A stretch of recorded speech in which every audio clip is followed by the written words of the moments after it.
9 April ચૈત્રી નવરાત્રિના દિવસે કરી લો આટલો ઉપાય. નોકરી, લગ્ન અને તમામ મનોકામના સિદ્ધ થશે. કર્જમાંથી મુક્ત અવશ્ય થશો.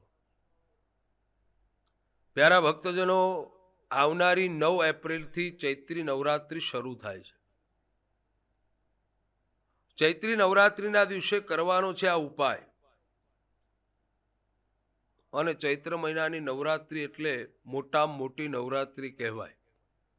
જેમ આપણે આસો મહિનાની નવરાત્રિમાં માં ભગવતીની આરાધના કરવા માટે એટલું બધું કરીએ છીએ,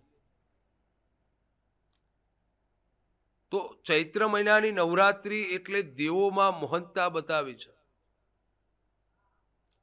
તો તમારે શું કરવાનું છે? તો આ બધામાંથી મુક્તિ મળે. ચંડીપાઠમાં પણ કીધું છે કે જ્યારે ભગવાન શિવને પણ જરૂર પડી ત્યારે શક્તિને આધાર્ય લેવું પડ્યું છે.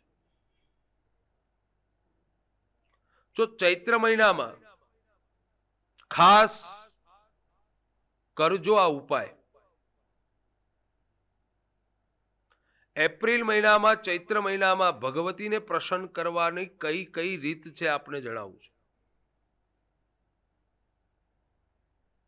કારણ કે કુલના કુળદેવી જ્યારે પ્રસન્ન થાય છે ને, પહેલામાં પહેલું તો ચારેય ખૂણાથી તમે હેરાન છો, પરેશાન છો, દુઃખમાંથી વિટમળ્યાથી એટલી બધી દુઃખ પડી રહ્યા છે કે ક્યાંય પણ તમને રસ્તો નથી મળતો.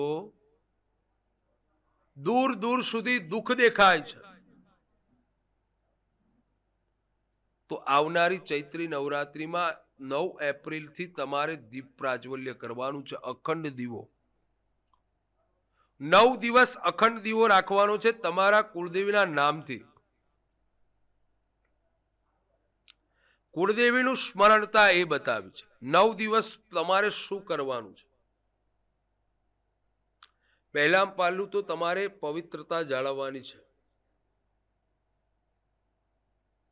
સવારમાં વહેલું ઉઠી જગદંબાની સામે જઈ માતાજીને ગુલાબનું, જાસૂદનું પુષ્પ અર્પણ કરી શકો છો. માતાજીને પુષ્પ વિવિધ અર્પણ કરી મંદિરને સુશોભિત કરો. ગૂગલનો ધૂપ અવશ્ય કરજો ઘરમાં. ગૂગલનો ધૂપ થવો જોઈએ ઘરમાં. ગૂગલના ધૂપથી આખું ઘરમાં માં જગદંબાનો વાસ થશે. ચૈત્રી નવરાત્રિના દિવસે ઓમ ઐમ રીમ ક્લીમ ચામુંડાય વિચ્ચે નમઃ આ મંત્રનો જાપ, નવરણ મંત્રનો જાપ કરજો. સ્ફટિકની માળા અને રુદ્રાક્ષની માળાથી આ જાપ કરવો જોઈએ.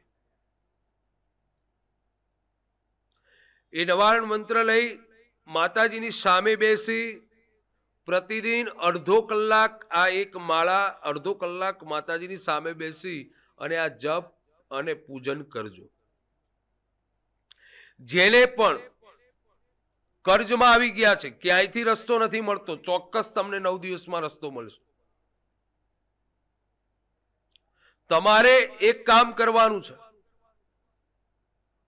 કર્જમાં છો એ લોકોએ માતાજીનો અખંડ દીવો ચાલુ કરી અને ઓમ રીમ લલિતા અંબાય નમઃ, ઓમ રીમ લલિતા અંબાય નમઃ આ મંત્રનો જાપ કરવાનો છે.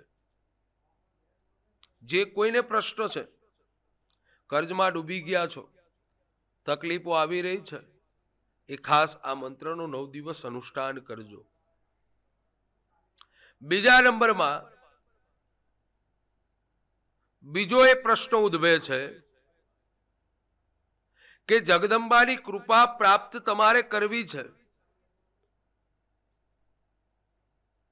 અને એ લોકો જો કૃપા પ્રાપ્ત કરવા માટે માતાજીની કૃપા અનુસંધાન, હું તો એમ કહું છું કોઈ અપેક્ષા વગર અનુષ્ઠાન કરજો. કારણ કે દેવી આપશે, ચોક્કસ આપે છે. અને ખાસ રાત્રિના સમયમાં, નવરાત્રિ 9 દિવસ રાત્રિના સમયમાં ઘરમાં જો ખુશાલી ન હોય, ઘરમાં એકબીજાના વિચારો જુદા જુદા ચાલતા હોય, ઘરમાં ક્રોધ આવતો હોય, કંકાસ હોય, ઘરમાં અનેક પ્રકારની સમસ્યાઓ આવતી હોય એ ખાસ તમારે 9 દિવસ આનંદનો ગરબો ઘરમાં કરજો. એક આનંદના ગરબાનો પાઠ કરજો. ઘરમાં આનંદ રહેશે.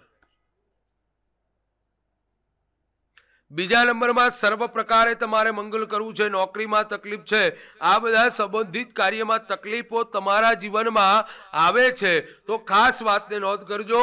રાત્રિના સમયમાં તમે 9 વાગ્યાથી 12 વાગ્યા સુધી ઓમ સર્વ મંગલ મંગલ્યે શિવે સર્વાર્થ સાધિકે શરણ્યે ત્રંબકે ગૌરી નારાયણી નમોસ્તુતે નારાયણી નમોસ્તુતે આ મંત્રનો જાપ કરજો.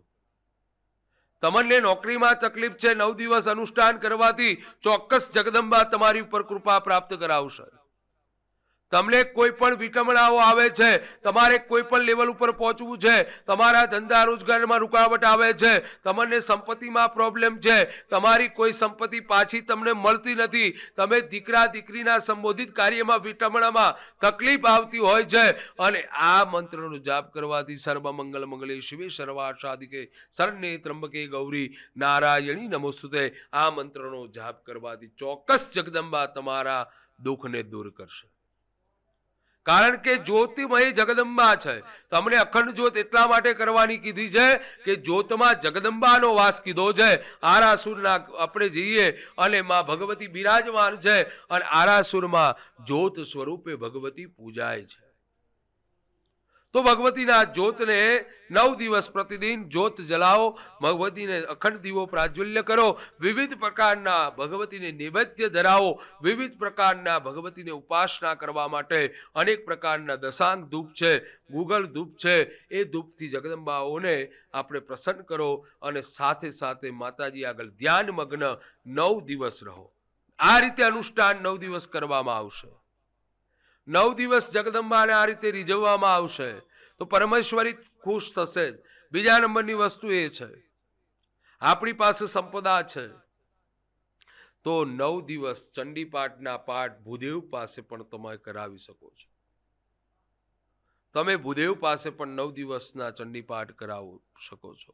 તમારા તમામ પ્રકારના કષ્ટને હરણ કરનાર છે અને વિશેષ ચૈત્રી નવરાત્રિની ઉપાસના, વિશેષ માં ભગવતીની કૃપા પ્રાપ્ત કરવી છે, વિશેષ સુખની પ્રાપ્તિ કરવી છે તો નીચે આવેલા નંબર ઉપર કોન્ટેક્ટ કરી અને તમે મારી પાસેથી માર્ગદર્શન મેળવી અને ચૈત્રી નવરાત્રિમાં કઈ રીતે કરવાથી ઉપાસના તમારા કુળદેવી પ્રસન્ન થાય છે અને મનની ઈચ્છાઓ પરિપૂર્ણ અવશ્ય થાય છે. આવનારી 9 એપ્રિલથી ચૈત્રી નવરાત્રિ શરૂ થાય છે તો 9 દિવસ આનંદથી માં ભગવતીની આરાધના કરજો. માં જગદંબા લોબડિયાને રાજી થશે અને તમામ પ્રકારના ભૌતિક, આર્થિક અને માનસિક વિટમણાઓથી દૂર થઈ અને સારામાં સારી લક્ષ્મી પ્રાપ્ત થશે અને માં ભગવતી અંબાની કૃપા અવશ્ય પ્રાપ્ત થશે.